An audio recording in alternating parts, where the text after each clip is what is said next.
한미 정상회담에 이어서 한일 정상회담, 그리고 이번 주 개막하는 G7 정상회의를 계기로 한미일 정상회담까지 예정이 돼 있습니다. 한반도 안보를 둘러싼 한미일 3국의 공조와 동맹이 공고해지자 북한은 지속적인 비판 성명과 위협 발언 등 비난전을 이어가고 있습니다.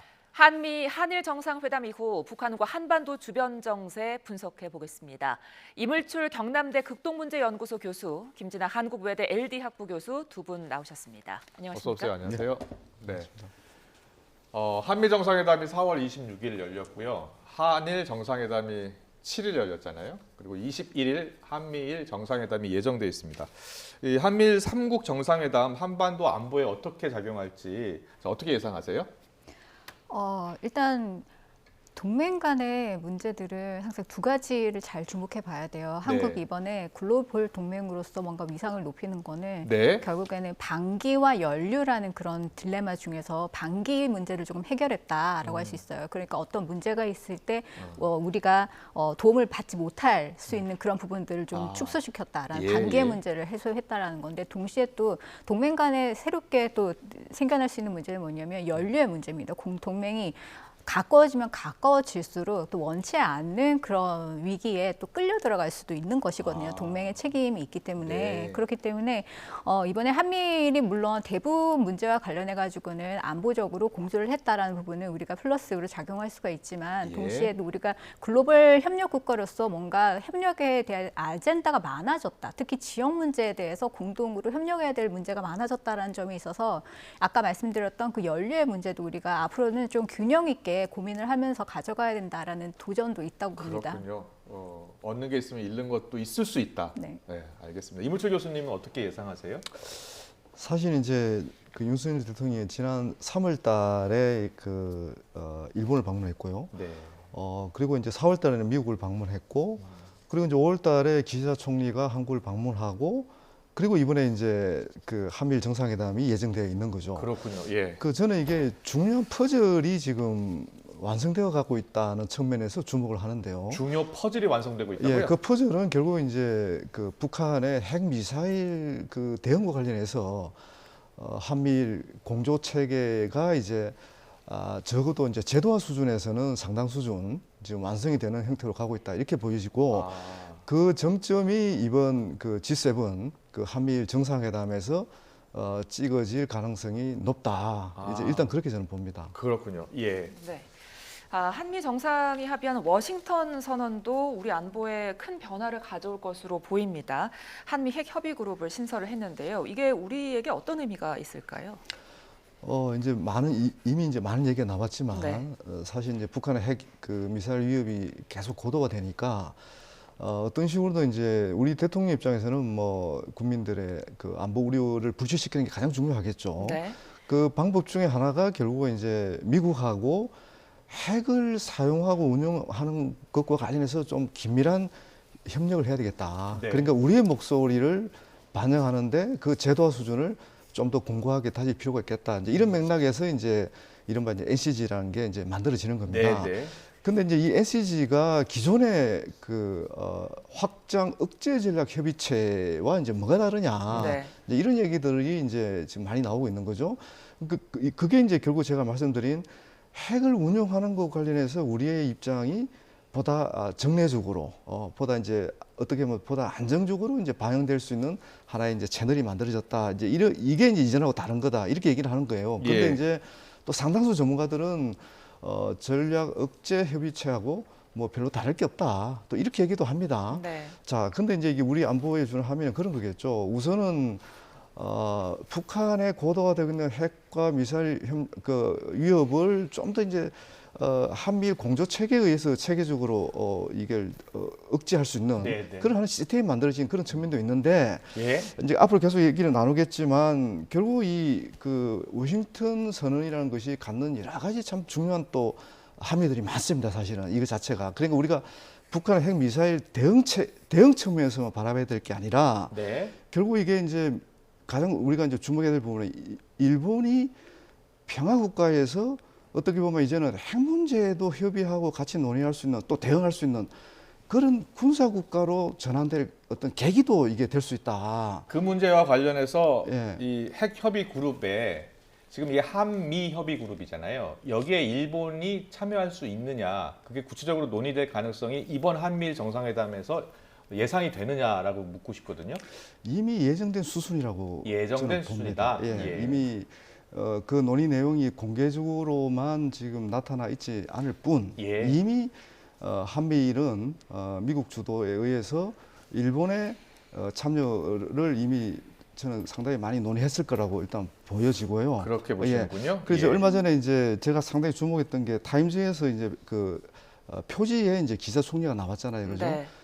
그게 이제 기자 총리가 타임즈하고 인터뷰한 내용이 이제 실렸는데 네. 거기 보면 이제는 이 일본이 평화주의를 포기하고 결국 군사 대국화를 가는 것 같다. 물론 이제 일본이 여기에 대해서 약간 또 뭐 이의 제기도 하고 그랬지만 어떻든 이 방향이 저는 상당 부분 정해졌다. 네, 그게 알겠습니다. 이번에 지켜볼 가장 중요한 부분이다. 이무출 이렇게 교수님은 이제 그렇게 보시는 거고 김진아 교수님은 어떻게 보세요? 이쪽. 일단 이 핵협의 그룹에 대해서 대통령실의 입장은 한미 간 핵협의 그룹이다. 일본의 참여 여부는 이제 검토 정도 할 수 있는 수준이다라고 이야기하고 있는데 사실상 진행 중이다라고 보고 계세요. 임 교수님은. 김 교수님은 어떻게 보세요? 일본의 입장에서는 관심이 많는 게 맞습니다. 네. 일본 정부가 사실 국내적으로 이런 부분들을 좀 강조를 하는 측면들이 있는 것 같고요. 네. 그리고 일본 언론들도 계속 이제 정보를 흘리는 건 아. 일본 측인 건 맞는데, 하지만 좀 검토를 할 사항들이 상당히 필요합니다. 예. 왜냐하면 수준과 범위와 깊이가 달라요. 예. 수준 같은 경우에는 미일이 2010년부터 EDD라는 대화체를 확장 억제를 논의를 하기 위해서 설립은 했지만 네. 이건 국장급이지 지금 한미 간의 대화체인 실장급은 아니거든요. 일단 예. 수준이 다르고요. 아. 그리고 아젠다도 상당히 포괄적이에요. 한미 같은 경우에는 북한만 주로 얘기를 하지만 네. 미국과 일본 같은 경우에는 지역 문제, 아마 중국도 상정을 했겠죠. 여러 가지 지역 의 위협을 좀 억제하는 그런 예. 아젠다를 계속 포함을 시킨다라는 예. 부분이 있고요. 그리고 깊이를 생각했을 때도 한미 간은 이제 도상 훈련 TTX를 통해 가지고 계속 우리가 핵 작전 계획이 없기 때문에 아. 작전 계획까지 계속 발전시키고 여러 가지 이제 아직 그 논의 자체가 굉장히 깊은 수준으로 하고 있거든요. 그렇군요. 그렇게 되면은 예. 이게 일본과 미국 간에 가지고 있는 틀하고 한미가 가지고 있는 틀하고 조금 다르다라는 거예요. 예, 예. 만약에 두 개를 합쳐버리게 된다면은 아무래도 관련한 신속한 정보 공유 정도는 되겠죠. 아. 그리고 미국의 자산을 어떻게 운용을 할 것인지 이러한 부분과 관련해서 협의를 같이 하는 것은 괜찮을 수 있지만 이 다른 점들을 어떻게 그럼 상호 보완하고 또 이게 또 구분을 할 것인가 이런 네. 부분들은 상당히 검토가 좀 필요하고요. 결국에 중요한 것은 미국의 입장이라고 봅니다. 미국이 아무래도 한국과 같이 또 일본과 같이 두 가지의 채널을 유지를 하고 있기 때문에 예. 이걸 합칠지 말지는 미국이 상당히 발언권이 있을 거라고 보고요. 예. 하지만 양자도 좋지만 삼자적으로 할 얘기도 있다라고 일단 백악관이 최근에 얘기를 한 부분이 있기 때문에 여러 가지 고민들을 이제 논의를 하지는 않을까라고 생각을 해볼 수 있을 겁니다. 일본 언론 분석을 보면 기시다 총리가 방안을 서두른 배경에 이 워싱턴 선언의 핵협의 그룹에 있다. 여기에 일본이 적극적으로 참여하고 싶고 한미일 정상회담을 앞두고 우리나라에 협조를 요청하기 위해서 서둘러 온 것 아니냐 이런 분석이 있더라고요. 동의하세요? 네, 저도 그렇게 생각을 했습니다. 처음에는 왜 올까 갑자기. 그런데 한국은 여전히 신중한 입장을 보이고 있었기 때문에 예. 아마 최종적으로 구체적인 결과를 내놓기에는 어려움이 있지 않았을까라고 추정을 해볼 수가 있죠. 조태호 안보실장이 YTN에 출연해서 이 핵협의 그룹과 관련해서 미국과 일본의 핵협의 그룹도 있느냐라는 질문에 있긴 있는데 우리와의 수준이 완전히 다르다 이렇게 표현을 하더라고요. 네. 그렇습니까? 네, 아까 말씀드렸듯이 이 체제 자체가 일단 다르고 관심 사항도 다르기 때문에 물론 북한 문제를 얘기를 하는 거는 좋기는 하지만 한국의 입장에서도 과연 이것이 좋을지는 생각을 해봐야 돼요. 왜냐면 아까도 말씀드렸듯이 지역 문제를 다루게 된다고 하면 우리가 불필요하게 러시아나 중국을 또 그렇군요. 자극할 수 있는 예. 그런 아젠다를 논의하게 되기 때문에 아무래도 한국 정부로서는 신중할 수밖에 없는 거죠. 그렇군요. 알겠습니다. 네, 김 교수님 일본이 참여하게 된다면 신속한 정보 공유는 되겠지만 좀 신중해야 한다라는 말씀해 주셨는데요. 임 교수님 어떻게 보십니까? 저도 이제 이 외교를 오랫동안 지켜보면 네. 사실 이제 공식적으로 이렇게 표현하는 그 어떤 언사들하고 실제 이제 물밑에서 이루어지는 논의들하고는 사실 많이 다릅니다. 그렇겠죠. 많이 다르고요. 예. 이제 어떻든 이 외교라는 게 국내외 여론을 상대해야 되기 때문에 네. 그게 맞게끔 이제 전략적인 발언들이 이제 나오는 건데 지금 일본은 그 사실 굉장히 저는 오래전부터 이 핵 문제 관련해서 특히 이제 이 북한 핵 문제 관련해서 좀 더 효과적인 대응을 어떻게 할 것이냐 네. 이런 걸 사실 많이 고민을 해왔고 또 연구도 많이 해왔고 또 이 부분 관련해서 미국하고도 많은 협의를 저는 한 것으로 알고 있거든요. 네. 그리고 우리가 이제 저는 우리 김진아 교수님 말씀에 거의 뭐 100% 공감을 하고요. 분명히 다르죠. 다른데 예. 우리가 미일 군사 동맹의 수준하고 이 한미 군사 동맹의 수준을 어떻든 좀 포괄적으로 한번 비교를 하면 네. 사실은 비교가 안 되거든요. 그러니까 미일 군사 동맹의 수준이나 저는 범위가 훨씬 오래된 역사도 있고 또 깊은 논의가 하잖아요. 그리고 솔직히 미국이 더 의존하는 어떻게 보면 군사 동맹은 일본이죠, 사실은. 그죠? 그렇습니까? 일본이 훨씬 많은 역할을 하니까. 그죠? 훨씬 주일 미군 규모랄까. 그리고 이제 우리 김재환 교수님 말씀 잘 하셨지만 결국은 이제 이 한반도 문제뿐만 아니라 미일 동맹은 인도 태평양 전역을 커버하잖아요. 네. 예, 인도 태평양 지역이라는 그 광범위한 지역을 지금 이 커버를 한단 말이에요. 이제 그런 맥락에서 이 수준, 범위 뭐 이게 전혀 다르죠, 그죠? 그런데 예. 어떻든 이 핵 문제가 핵심 이슈로 등장을 했단 말입니다. 네. 그 일본 정부로서는 이 논의에 빠질 수가 없죠. 그리고 당장 자신들을 향한 위협이 될 수가 있는데 북한 핵 위협이 이제 그런 맥락에서 공식적으로는 이제 이 핵 협의 그룹에 뭐 우리하고는 좀 뭐 그런 수준이나 범위가 다를 거라는 뭐 그런 예상을 할 수 있지만 네. 실질적으로는 저는 훨씬 더 이 미일 동맹의 차원에서 네, 네. 북한 핵 위협을 다루는 어떤 시스템이나 이런 것들이 잘 정비될 가능성이 있다. 저는 네. 그렇게 봅니다. 알겠습니다. 김 교수님의 평가에 대해서 어떻게 생각하세요? 네, 맞습니다. 균형적이게 말씀을 해주신 것 같아요. 예, 알겠습니다. 북한이 그런데요, 강도 높게 비난을 하는데 최근에 계속 도발을 해왔는데 도발을 멈췄어요. 뭐 짧은 기간이긴 합니다만 어떤 배경이 있을까요, 임 교수님? 지금 이 미국의 인공위성들이 네. 촬영하는 것이 북한 전역을 계속 이렇게 손바닥 들여다보듯이 지금 보고 있잖아요. 예. 근데 그게 군사 활동만 보는 게 아닙니다. 결국 이제 이 농업 문제, 특히 이제 가뭄이랄까 뭐 이런 어떤 자연재해 가능성을 미국이 상당히 주목을 하고 있어요. 근데 이제 지난 3월 달부터 지금 북한 전역을 이 미국 인공위성들이 관찰을 하고 있는데 네. 원래 가뭄이 굉장히 심하다는 거예요. 그러니까 이 가뭄은 북한의 농업에 아주 결정적인 타격을 주거든요. 그러니까 지금 김정은 위원장이 어떤 식으로든 이 식량 문제를 안정화시켜야 그래야 보다 이렇게 지속 가능한 방식으로 이제 군사 활동도 할 수가 있는데 네. 이게 북한은 지금 이 식량 문제가 안정이 안 되면 자기들이 이렇게 어떤 대외적인 군사 활동하는데도 한계가 있습니다. 지금이 모내기철이거든요. 예. 그래서 이 국가 총동원 체제로 지금 모내기를 하고 있고요. 그렇군요. 특히 이제 북한의 예. 모든 군인들이 예. 군인들뿐만 아니죠. 뭐 외교관들도 지금 사실은 어떻게 보면 모내기에 지금 참여하고 있는 그런 상황인데 네. 이게 지금 북한의 최근 상황입니다. 이 모내기가 이제 5월 달까지 계속 지속이 될 텐데 네. 어떤 이런 상황에서는 대외 군사 활동도 저는 상당히 제약될 수밖에 없다. 그런 맥락에서 일단 봐야 되고 그렇지만 우리가 그럼 북한이 계속 그러면 가만히 있느냐? 뭐 그럴 가능성은 저는 거의 없다. 당장 이제 군사 정찰 위성을 발사하겠다고 지금 공언을 한 상태고 네. 또 그리고 핵 개발 활동도 계속 하고 있습니다. 지금 연변 원자로를 지금 계속 가동시키면서 핵물질도 생산하고 있는 움직임이 포착되고 이렇게 있기 때문에 네. 어떤 북한의 그런 내부적인 상황을 좀 이해할 필요가 있다. 언제 도발할지 모르죠. 내일 당장 도발할 수도 있으니까요. 그렇죠. 예. 네. 지금 임 교수님 군사 도발을 하지 않고 있는 이유로 먼저 식량 문제를 꼽아 주셨는데요. 지금 김정은 위원장도 20일 넘게 모습을 드러내지 않고 있습니다. 이 부분과 좀 비슷한 맥락으로 봐야 될까요?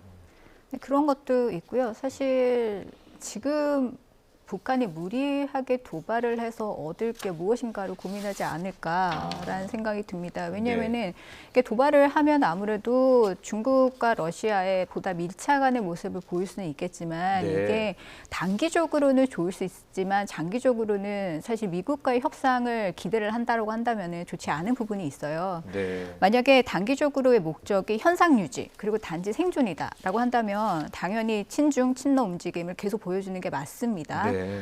그렇기 때문에 뭐 워싱턴 선언을 비판을 하거나 계속 도발을 한다거나 이런 방향으로 가기는 하겠죠. 하지만 북한의 가치가 그렇게 한다고 해서 아주 급하게 상승을 할 것인가? 그거는 또 아니에요. 네. 왜냐하면 네. 중국과 같은 경우에는 지금 한반도 문제를 들여다보는 국가는 아니거든요. 결국에는 인도태평양 문제를 들여다보는 국가인데 네, 그러면은 뭐 아세안이나 중동이나 아프리카 국가들과 훨씬 더 아웃리치를 많이 하면서 협력을 도모하고 있어요. 네. 같은 뭐 최근에 예로서 뭐 라오스나 아니면 싱가포르와 군사훈련을 한다든지 이런 네. 부분들을 하는데 더 관심을 기울이는데 북한은 그런 거 못 하거든요. 아. 그렇기 때문에 한계가 있다라는 거예요. 가치를 높이는데. 예. 그럼 장기적으로 만약에 북한이 제재를 좀 벗어나고 그리고 미국과의 관계도 좀 회복을 하고 그럼으로써 국제사회에서 어떠한 재정 지원을 국제기구로부터 받으려면 결국에는 네. 미국이 움직여줘야 되고 어떤 협상을 해야 돼요.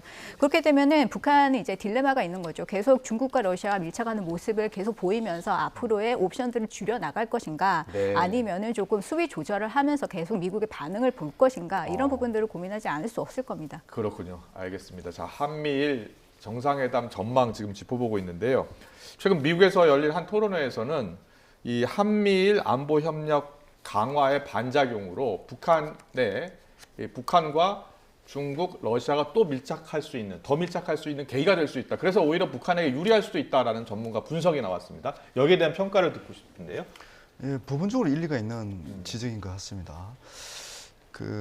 이 우크라이나 전쟁이 이제 북한의 그 핵무력 고도화에 미친 영향을 상당히 주목을 해야 되는데 네. 어떻던 거죠? 이게 사실 북한도 상당히 충격을 받았습니다. 제가 북한 뭐 노동신문이나 문헌들 같은 걸 이렇게 읽어보면 예. 그러니까 러시아하고 가깝게 지내긴 하지만 북한이 어떻게 그 인접한 주권 국가를 군사적으로 침공할 수 있느냐. 그러니까 북한이 계속 반대했던 게 어떤 주권, 그러니까 다른 나라의 주권과 관련해서는 이건 절대적으로 존중해줘야 된다. 이렇게 얘기했는데 어떻든 했단 말이에요. 그러면서 이제 북한의 고민이 깊어졌는데 이제 그런데 이런 상황에서 한미일의 안보 협력이랄까 또 자신들을 겨냥한 이런 군사 훈련이나 이런 것들은 계속 강화되고 있고 그렇다고 또 북한 입장에서는 중국이나 러시아에 또 의존하지 않을 수 없는 그런 어떤 환경이 만들어져 있고 네. 사실 지금 북한이 속내는 상당히 복잡합니다, 사실. 네. 그래서 지금은 현상적으로는 이런 상황들이 중국과 러시아에 의존할 수밖에 없는 네. 이런 구조로 가고 있긴 하지만 예. 북한 내부적으로는 저는 어느 정도 거리를 두고 있다고 봅니다. 결국은 중국, 러시아하고도. 왜냐하면 어떤 식으로 독자적으로 생존하는 역량을 강화하는 게 가장 중요하다. 이런 판단을 하는 거고 지금 북한이 가장 고민하는 건요. 야, 이거 우리 이제 김전일 교수님도 말씀을 잘 해주셨는데 네. 결국은 미국하고 협상을 통해서 국면 전환을 해야 이게 장기적으로 생존 가능한 그런 어떤 환경과 조건을 만들어낼 수가 있는데 이제 이 우크라이나 전쟁 이후에 그 주변국들의 군사력 정강, 특히 이제 군비 정강의 속도가 너무 빠르다 이거예요. 근데 자기들이 이제 안보리 제재에 어떤 제약을 받고 있는 상황에서 아무것도 안 하고, 미국한테 잘 보이기 위해서 그냥 아무것도 안 한다. 이건 사실 말이 안 되는 거잖아요. 그러니까 이제 북한의 상황에서 가장 효과적으로 자신들의 어떤 억지력을 강화하고 또 미국과의 어떤 훗날이 되겠지만 협상 국면으로 전환할 수 있는 가장 중요한 무기가 결국 또 핵무기다. 이런 역설적 상황에 있다고 저는 보는 거죠. 그렇군요. 예. 김진아 교수님은 그 미국에서 열린 한 토론회에 나온 이 이야기, 그러니까 오히려 북한에게 유리할 수도 있다는 전문가 분석에 대해서는 어떻게 평가하세요? 아까도 말씀드렸듯이 단기적으로는 유리해요. 하지만 장기적으로는 절대로 유리하지 않다라고 북한에게 봅니다. 유리하지 않다. 네, 그렇습니다. 그리고 미중 대결 강화, 러시아 우크라이나 전쟁 장기화에도 영향을 미치는 것 아니냐 이런 분석이거든요. 장기 북한이 그렇게 큰 변수는 아니라고 봅니다. 그렇군요. 네, 예. 왜냐하면 이 모든 사태는 결국에는 글로벌 전략이 서로 부딪히면서 나타나는 것이고요. 미국이 가장 관심 있어하는 것은 결국에는 미국이 주도로 이제 구축을 해놨던 국제 질서를 과연 러시아와 중국이 제대로 지키는가, 지키지 않는가 이 부분에 대해서 계속 이제 반응을 하는 거기 때문에 이것은 장기적으로 대결 구도가 가는 건 상수고요. 그리고 그 안에서 북한이 과연 변수일 것인가 이 부분에 대해서는 좀 글쎄요. 다시 한번 생각해 볼 필요가 있다고 봅니다. 네. 이런 상황 속에서요. 북한이 광저우 아시안 게임에 선수단을 등록했다고 합니다. 오는 9월에 열리는데요. 지금 북한의 코로나 상황이 좀 나아졌다고 볼 수 있는 겁니까? 이제 저희들이 노동신문을 통해서 이게 파악할 수밖에 없는데요. 네. 사실 노동신문을 통해서 이제 그 주민들을 향해서는 지금 경각심을 풀어서는 안 된다. 고도의 경각심을 여전히 유지하면서 이제 코로나에 대응해야 된다. 이런 식으로 계속 얘기를 하고 있습니다. 네. 오늘 아침까지 계속 그러고 있습니다, 지금. 그러고 있는데 이제 우리가 이 북한의 상황을 이렇게 코로나 상황을 점검할 때 중요한 변수 중에 하나가 결국 이제 백신을 제대로 접종했느냐 이걸 그렇죠. 보는 건데 네. 지금 북한은 1차 접종도 안 된 상태거든요. 그래서 이제 지금 다른 나라들은 다 이제 일상생활로 지금 복귀를 하고 있는데 북한이 과연 이런 이 예방 접종을 충분히 백신 접종을 안 한 상황에서 면역력이 확보가 안 된 상황에서 대규모 선수단을 중국에 파견할 수 있을까? 네. 이런 부분에서 여전히 고민을 할 것 같아요. 특히 이제 중국이 가장 고민하겠죠. 네, 개최국이 중국이니까 그 많은 이제 선수단이 오고 또 응원단도 오고 이제 그럴 텐데 북한이 지금 국경 봉쇄 중이죠, 지금. 여전히 봉쇄 중에 있습니다. 그렇지만 다만 이제 화물 열차를 통해서 교역은 계속하고 있는데 예. 이 교역은 지금 상당 수준 코로나 이전 수준을 지금 회복했습니다. 이것도 상당히 저희들이 이제 관심 있게 경제 교류는 보는 계속 건데 이제 다시 하고 있는 거죠. 본격적으로 재개될 거네요. 거의 코로나 이전 상황을 90%를 지금 수준까지 와 있고요. 네. 그래서 이제 중국 쪽에서는 6월 달부터 관광 교류도 재개될 가능성이 있다. 그렇군요. 이렇게 지금 보고 있죠. 알겠습니다. 네. G7 정상회의 전망 계속해서 해보겠습니다. G7 정상회의에 이어서 한미일 정상회담 예정돼 있는데 한미일 정상이 만난 게 지난해 11월 프놈펜 회의 때 만났었잖아요. 네. 그때 공동선언을 발표를 했었고 그 한미일 공동선언의 주요 내용 중에 하나가 북한의 미사일에 대해서 서로 한미일이 정보를 밀접하게 공유한다는 내용이 포함됐습니다. 네. 여기서 더 나아간 한미일 정상 간의 합의가 있을까요?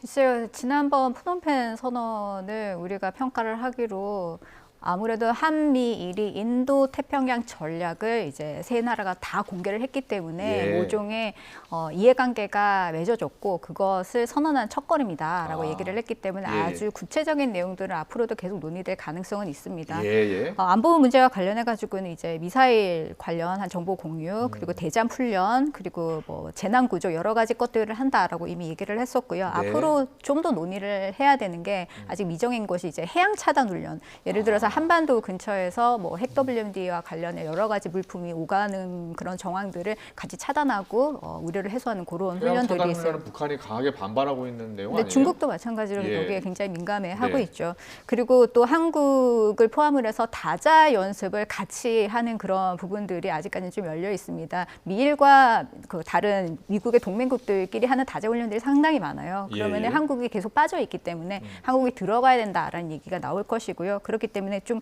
글로벌 아젠다를 포함해서 여러 가지 것들이 아직은 계속 좀 논의가 될 필요가 있다고 봅니다. 네.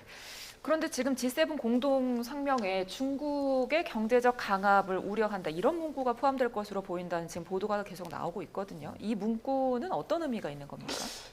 결국은 이제 중국이 한국에 대해서 과거에 했던 방식으로 과연 경제 제재를 할 것인가 네. 그런 거에 대한 우려들이 있는 것 같아요. 네. 근데 이제 중국도 경제 제재를 해보니까 역풍도 만만치 않거든요. 네. 이제 그러다 보니까 저는 좀 더 중국이 이전과 달리 좀 신중하게 경제 제재를 할 가능성이 있다 이렇게 보여지거든요. 근데 제가 이제 이 경제적 강압 관련해서 좀 주목하는 부분이 중국하고 호주 관계거든요. 호주가 이제 굉장히 친미 정책을 취하면서 사실상 이제 대중 압박 공조에 좀 동참하는 그런 또 시도를 했어요. 네. 시도를 하면서 이제 중국이 어떻게 보면 이제 석탄 수출을 호주에 대한 석탄 수출을 금지하는 그런 조치를 취했는데 오히려 그런 조치가 중국의 이제 전력난을 이제 더 강화시키는 그런 상황이 벌어졌었거든요.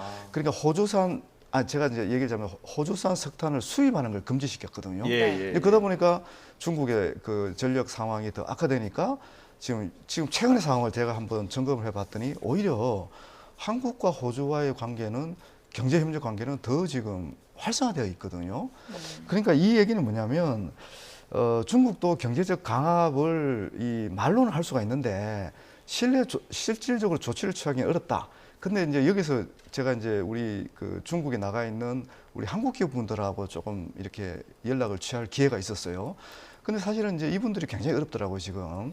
그러니까 중국은 공개적으로 경제적 강압 조치를 취하는 게 중요한 게 아니라 은근히 비공식적으로 이 압박을 넣는 이런 조치들, 이게 더 지금 우리 기업들에게 상당한 피해를 주고 있다, 이렇게 저는 보고 있거든요. 그러니까 중국의 외교 방식하고 이게 상당히 연관되어 있는데, 그러니까 뭔가 암묵적으로 비공식적으로 부과하는 이런 이 직간접적인 경제적 압박, 이게 더 지금 우리 기업들에게 고통을 주고 있다, 이런 측면을 주목해야 될 것 같습니다. 예.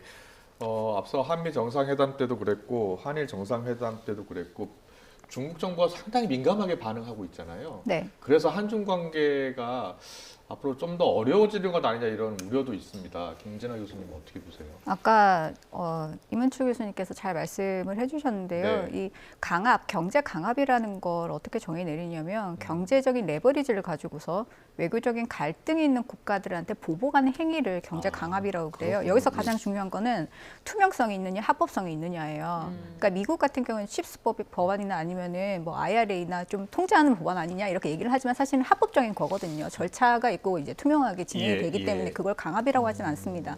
근데 중국 같은 경우에는 이게 비공식적이고 예측 불가능하고, 그러니까 이게 그렇기 때문에 강압이라고 얘기를 하는 거거든요. 불법성이 있기 때문에. 그렇군요. 예. 그렇기 때문에 이런 부분에 대해서 계속적으로 우리가 논의를 G7과 같은 국가들과 할 수밖에 없는 것이 이제 집단적인 대응을 할 수 있는 틀을 계속 만들어야 된다라는 겁니다. 그렇기 때문에 또 강조될 수밖에 없는 것이 공급망의 재편을 얘기를 할 수밖에 없고요. 중국에게 너무 많이 의존을 하다 보면은 레버리지를 키우는 격이 돼버리기 때문에 네. 여기서 좀 탈피를 해서 우리가 리스크를 좀 줄여보자라는 그런 논의가 G7의 차원에서도 나올 수밖에 없는 것이고, 그리고 한국과 같은 경우에는 누가 그러면은 이렇게 도와줄 것인가라는 부분들을 고민을 해야 됩니다. 일단 어느 국가에게도 이제 위협을 받지 않는 것이 좋긴 하겠지만 네, 일단 네. 한국이 미국과 조금 더 이제 공존하는 모습을 보이기 때문에 결과적으로는 중국이 강압을 이용을 할 가능성 분명히 열려 있는 것이거든요. 네. 그런데 EU 같은 경우에는 예를 들어서 리투아니아가 중국과 대만 대표부를 이제 개설하겠다 이래가지고 제재가 들어왔을 때 네. EU가 나서서 WTO에 제소를 하고 그리고 이 문제를 중국과 공식적으로 협의를 했습니다. 그렇군요. 그러면 한국도 그런 채널을 계속 만들기 위해서 계속 예. G7과 관련 유관 이제 국가들과 계속 대화를 해야 되는 것이고 공동 대응을 모색을 해야 된다라는 거죠. 네. 그런 과정에서 어쨌든 중국의 반발이 예상이 되는 것이고요. 저는 예, 그건 상수라고 봅니다. 그리고 이것을 어떻게 위협을 좀 감수시킬 것인가 이런 전략을 보다 고민할 필요가 있어 보입니다. 그렇네요. 우리나라가 수출이 중요한 나라고요. 특히 이제 반도체 수출이 타격을 받을까 봐 상당히 걱정하고 있는 거잖아요. 특히 이제 우리나라 중국 수출이 굉장히 많은데 미국은 계속해서 공급망 관련해 가지고 우리나라의 수출 제한을 자꾸 압력을 가하는 상황 아니겠습니까? 그래서 더 걱정이에요. 우리 기업들이 힘든 상황인 것 같습니다. 어떻게 풀어나가야 될 것 같아요? 이번에 이제 그 한일 관계 또 한미 관계 이런 걸 제가 지켜보면서 그 일종의 그러니까 미국의 여론 또 일본 내의 여론, 우리의 여론 이런 걸 이제 제가 비교하는 연구를 네. 계속 하고 있어요. 보면 그 아마 그 미국의 여론은 뭐 역대 최고 수준의 어떤 환영의 어떤 여론이 만들어지고 있고 뭐 일본도 마찬가지 같고요. 예, 예. 근데 이제 우리 국내 여론은 뭐 이렇게 일본이라든지 미국 여론하고는 이제 좀 많이 다르고요. 그죠? 예. 근데 이게 이제 많은 걸 이제 시사하고 있다고 보는데 어떻든 이 공급망 확충이라든지 이런 안보 공조와 관련해서는 이미 많이 이제 좀 제도화되고 이제 많이 정착이 된 것 같아요. 그리고 또 기업도 이제 이런 변화를 또 빠르게 인식을 하고 이미 대응을 하고 있거든요. 네, 네. 이제 이른바 이제 뭐 탈세계화 흐름 또는 탈중국 흐름 뭐 이런 것 관련해서 이제 기업들은 어떻게 보면 정부보다 더 빠르게 지금 대응을 하고 있습니다. 네. 많은 피해를 감수를 하고 있지만은요. 그럴 때 이제 그 지금은 그 어느 때보다도 지정학적인 리스크를 관리하는 문제. 네. 이게 이제 가장 중요해진 거예요. 그러니까 정부 역할이 그만큼 커진 거예요. 과거 그 어느 때보다도 예. 외교가 중요해지고 그 외교 중에서도 이제 지정학적 리스크를 어떻게 최소화할 것인가. 그래야 이제 우리 기업을 지킬 수가 있는 거거든요. 네. 예, 이게 이제 과거와 다른 차이점이다. 이렇게 얘기할 수가 있는 거죠. 알겠습니다.